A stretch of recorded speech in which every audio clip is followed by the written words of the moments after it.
سلام تناكاب ستلايت تلفزيون رسالة بصحكم كبرى سمعتنا نجي ساعة تدالو زينات السعيد وقربيو زينا زغرب لكم محمد اسماعيل سنة مكتال مجمرا قن أرست زينا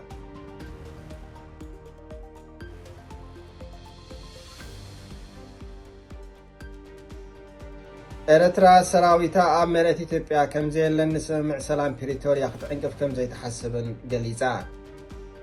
ዲፕሎማሰኛታት አውሮፓን አሜሪካን አመንጎ ኢትዮጵያን ኤርትራን ዘሎ ወጥሪ በአጉ ፍታሕ እንተ ዘይተገይሩሉ ናብ ካልእ ኩናት ክሰጋገር ከም ዝኽእል አጠንቂቖም ብዶክተር ደብረጽዮን ገብረ ሚካኤል ዝምራሕ ጉጅለ ህወሓት ዝወዞም ዘሎ ስጉምታት ኣብ ህዝቢ ከቢድ ፍርሕን ሻቕሎትን ፈጢሩ ከም ዘሎ ተሓቢሩ ሓማስ እስራኤል ካብ ደቡባዊ ጋዛ ክትወፅእ ሓቲቱ ሩስያ ኣብ ልዕሊ ዩክሬን ተካይዶ ዘላ ደብዳብ ነፈርቲ ይቕፅል ኣሎ ዝርዝሩ سعب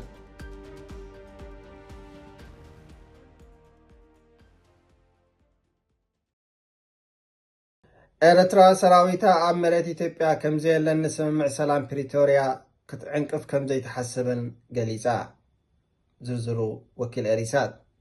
ኤርትራ ነቲ ኣብ ውሽጢ ህወሓት ዘሎ ምክፍፋል ክተጋድድን ኩናት ትግራይ ደው ንዘበለ ስምምዕ ሰላም ፕሪቶሪያ ክዘርግ ድሌት ከም ዘይብላ ሚኒስትር ዜና ሃገር አቶ የማነ ገብረ መስቀል ገሊጹ አቶ የማነ ትማሊ 13 መጋቢት ኣብ ኤክስ ኣብ ዘጾ ጽሑፍ ኤርትራ ኣብ ውሽጢ መሪሕነት ህወሓት ወጥሪ ተጋዳላ ኣብ ውሽጣዊ ጉዳያት ኢትዮጵያውን ኢዳተቱላ ዝብል ክሲ ሓሶት ምዃኑ ብምረጋጽ እቲ ሓይልታት ኤርትራ ኣብ ውሽጢ ኢትዮጵያ ኣለው ዝብል ጠቕነታትን ግጭት ንምውላዕ ጉልባብ ንምርካብ ዝዓለመ ሓሶት እዩ ክብል ብትርነጽ ይግቦ ከምቲ ኣብ ዝሓለፈ ኣብ ዝተፈላለዩ ኣጋጣሚታት ብጽኑዕ ኣስሚራቶ ዘላ ኤርትራ ንውዕል ሰላም ፕሪቶሪያ ክዘርግ ሓሳብ የብላን ዝበለ አቶ የማነ እቲ ኣብ መንጎ ህወሓትን ፌደራላዊ መንግስትን ዝተፈረመ ስምምዕ ውሽጣዊ ጉዳይ ኢትዮጵያ ምዃኑ ጸቂጡሉ ኣብ ዝሓለፉ ሳምንታት ኣብ ውሽጢ ትግራይ ዝነበረ ወጥሪ እናገደደ ድሕሪ መምጽኡ ብዶክተር ደብረጽዮን ገብረ ሚካኤል ዝምራሕ ክፋል ህወሓት ንስልጣን ጊዜያዊ ምሕዳር ፕሬዝደንት ጌታቸው ረዳ ከም ዝተቃወሞ ይፍለጥ ጌታቸው ብወገኑ ገለ መራሕቲ ህወሓትን ወታደራዊ ኣዘዝትን ምስ ኤርትራ ርክብ ብምፍጣር ንመንግስቱ ከዳኸሙ ይንቀሳቐሱ ከም ዘለዉ ይኸስስ ጌታቸው ትማሊ ሐሙስ ኣብ አዲስ አበባ ኣብ ዝሃቦ ጋዜጣዊ መግለጺ ኤርትራ ትርከቦም ኢዶም ዘእትዉ ናይ ወጻኢ አካላት ከም ዘለዉ ብምጥቃስ ካብቲ ኣብ ትግራይ ዘሎ ህውከት ተጠቀምቲ ክኾኑ እዮም ዝደልዩ ክብል ተሰሚዑ ይኹን እምበር ብደብረጽዮን ዝምራሕ ደንቢ ህወሓት ምስ ኤርትራ ርክብ ከም ዘይብሉ ብምግላጽ ካልእ ኩናት ክካየድ ይኽእል እዩ ንዝብል ሰግኣት መሰረት የብሉን ብምባል ነጺግዎ ሚኒስትር ዜና ኤርትራ ነቲ ኣብታ ክልል ፖለቲካውን ጸጥታውን ወጥሪ ኣስዒቡ ዘሎ ምክፍፋል ህወሓት ብምውቃስ ውሽጣዊ ናይ ስልጣን ቁርቆስ ንህዝቢ ትግራይ ዘየድልን ክውገድ ዘይክእል ስቃይ ዝፈጥር እዩ ብምባል ሃገሩ ኣብዚ ጉዳይ እዚ ኢዳ ከም ዘየተወት ኣፍሊጡ ካብ 2020 ክሳብ 2022 ኣብ ትግራይ ኣብ ዝተኻየደ ደማዊ ኩናት ኤርትራ ኣብ ጎኒ ፌደራላዊ መንግስቲ ተሰሊፋ ኣንጻር ሓይልታት ትግራይ ምውጋኣ ይዝከር ብድሕሪ እዚ ግን ዝምድና ኣስመራን ኣዲስ ኣበባ እናተበላሸወ መጽኡ ፕሬዝደንት ኤርትራ ኢሳያስ አፈወርቂ ድሕሪ ምፍርራም ስምምዕ ፕሪቶሪያ ኣብ ዘካየዶ ቃለ መሕትት ነቲ በኣላይነት ኣሜሪካን ሕብረት ኣፍሪቃን ዝተፈረመ ስምምዕ ምቁራጽ ተጻብኦታት ነቲ ዝጀመርናይ ወፍሪ ምኹላፍ እዩ ክብል ነቐፌታ ሂቡሉ ምንባሩ ይዝከር ይኹን እምበር ኣብ መንጎ ኣስመራን ኣዲስ ኣበባን ዝነበረ ጥቡቕ ዝምድና ኣብዚ ቀረባ ዓመታት ድሕሪ ምዝሕታሉ ኣብ መንጎ መቐለን ኣስመራን ርክባት ከም ዝተገብረ ኩሎም ተተፋነንቲ ወገናት ህወሓት ተኣሚኖም እዮም ዲፕሎማሰኛታት አውሮፓን አሜሪካን ኣብ መንጎ ኢትዮጵያን ኤርትራን ዘሎ ወጥሪ ብኣግኡ ፍታሕ እንተ ዘይተገይሩሉ ናብ ካልእ ኩናት ክሰጋገር ከም ዝኽእል ኣጠንቂቖም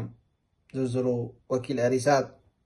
ዲፕሎማሰኛታት አውሮፓን አሜሪካን ኣብ መንጎ ኢትዮጵያን ኤርትራን ዘሎ ወጥሪ ብኣግኡ ፍታሕ እንተ ዘይተገይሩሉ ናብ ካልእ ኩናት ክሰጋገር ከም ዝኽእል ኣጠንቂቖም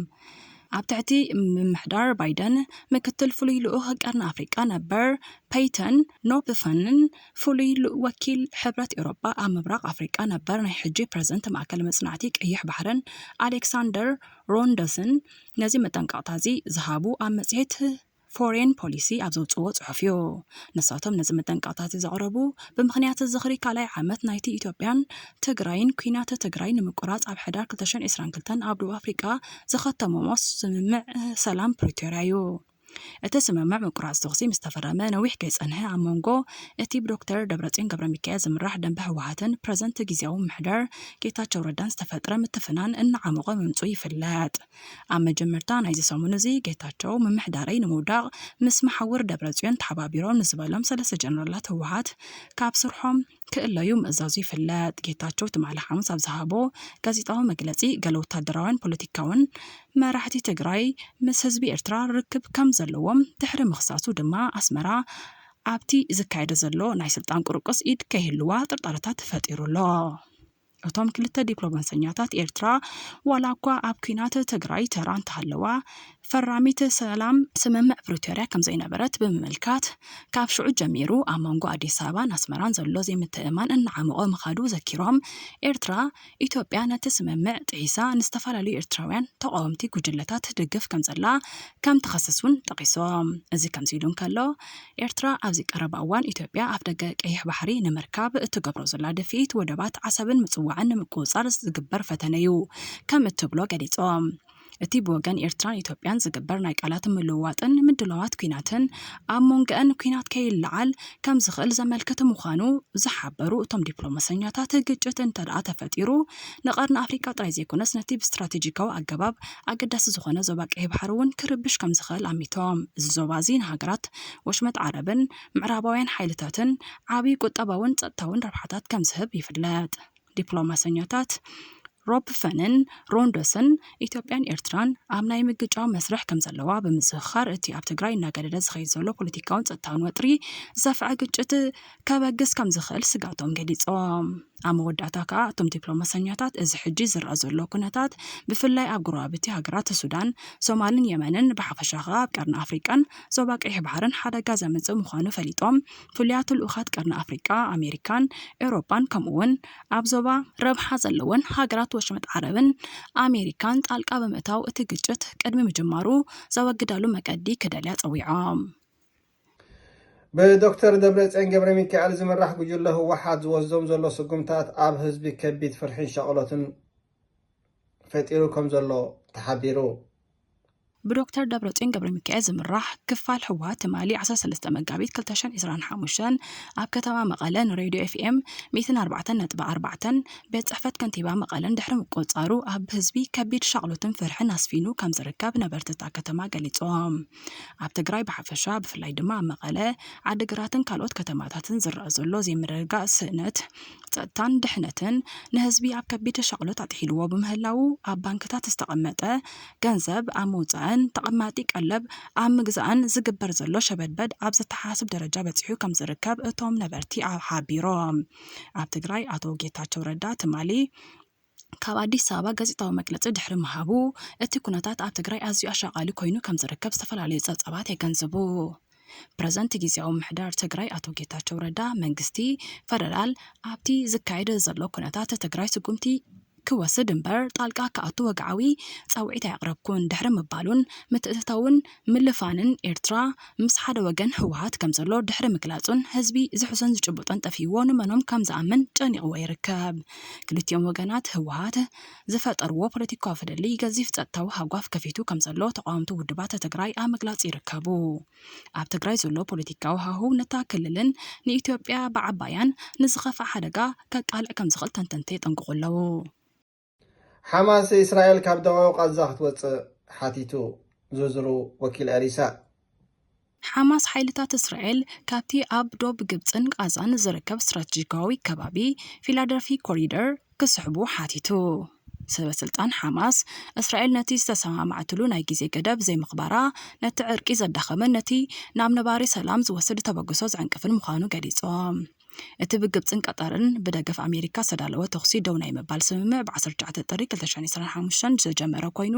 ሓይልታት እስራኤል ካብ ፍሉይ ከባቢታት እንተላይ ካብ ኮሪደር ፊላደልፊ በብቁሩብ ክስሕቡ እዩ ዝሕግግ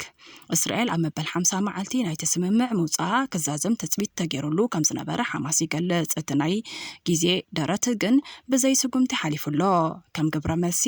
ሓማስ ኣህጉራዊ መንጎኛታትን ማሕበረሰብ ዓለምን እስራኤል ብመሰረት ውዕል ተኽሲ ደው ምባል ንዝኣተወቶ ቃል ክትፍጽም ጸቕጢ ክገብሩ ጸዊዑ እቲ ጉጅለ ምኽባር ናይ ተስምምዕ ምፍታሕ ምሩኻት ንምውሓስን ዝያዳ ዕርገት ናይቲ ግጭት ንምውጋድን ወሳኒ ምዃኑ ኣስሚሩ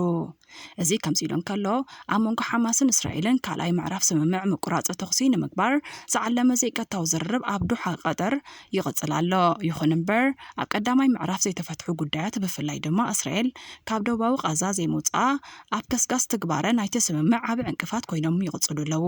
ሰበስልጣን እስራኤል ዝኾነ ይኹን ምስሓብ ክህሉ እንተኾይኑ ሓማስ ዳግማይ ከም ዘየጠቅዕን ተጻብኦታት ከም ዘይጀመረን ውሕስነት ክህሉ ኣለዎ ይብሉ روسيا بلعلي يوكرين تكايدو زلا دبداب نفرتي قصل الله زرزرو وكيل اريسات ነፈርቲ ሩስያ ኣብ ክሩሶን ደቡባዊ ግዛት ዩክሬን ኣብ ዘካይድዎ ደብዳባት ብውሕዱ ክልተ ሰባት ከም ዝሞቱ ሰበስልጣን እቲ ሃገር ብ13 መጋቢት 2025 ኣብ ዝሃብዎ ሓበሬታ ኣፍሊጦም ኣመሓዳሪ ክሩሶን ኣሌክሳንደር ፕሩኩዲን ከባቢኦም ብድሮናትን ተወንጨፍትን ሩስያ ከም ዝተሃርመን ሓደ ካልእ ሰብ ምቑሳሉን ብቴሌግራም ኣብ ዘርግሖ ሓበሬታ ገሊጹ ኣመሓዳሪ ዲፕሮትሮቪስክ ሸርሂ ለይሳክ ብወገኑ ኣብ ከተማ ዲምፖር ብመጥቃዕቲ ሩስያ ብውሕዱ 3 ሰባት ተወቂዖም ሆስፒታል መእተዎም ኣፍሊጡ ብዙሓት ህንጻታት ድማ በቲ ዝወረደ መጥቃዕቲ ጉድኣት ከም ዝበጽሖም እቲ ሓበሬታ ወሲኹ ይረድእ እዚ ከምዚ ኢሉ እንከሎ ፕረዚደንት ሩስያ ቭላድሚር ፑቲን ትማሊ 13 መጋቢት ኣጋምሸት ኣብ ዝሃበ ጋዜጣዊ መግለጺ ግዜያዊ ስምምዕ ተጻብኦታት ኣብ መንጎ ሩስያን ዩክሬንን ክግበር ድሌት ከም ዘለዎ ገሊጹ ፑቲን ንነባሪ ሰላም ሱር ጠንቅታት ናይቲ ቅልውላው ክእለ ከም ዝደሊ ብምግላጽ እማመ ከም ዝቕበሎ ሓቢሩ ብዛዕባ እቲ ጉዳይ ንምዝራብ ወከልቲ ፕረዚደንት ኣሜሪካ ዶናልድ ትራምፕ ሞስኮ ኣትዮም ከም ዘለዉ ድማ ተሓቢሩሎ كبرى سمعتنا اللهم معت استدالة وزينا أبزي تزازيم الله مسترفو مدباتنا نحدكم كساب صغير السلام وتطعمنا كلنا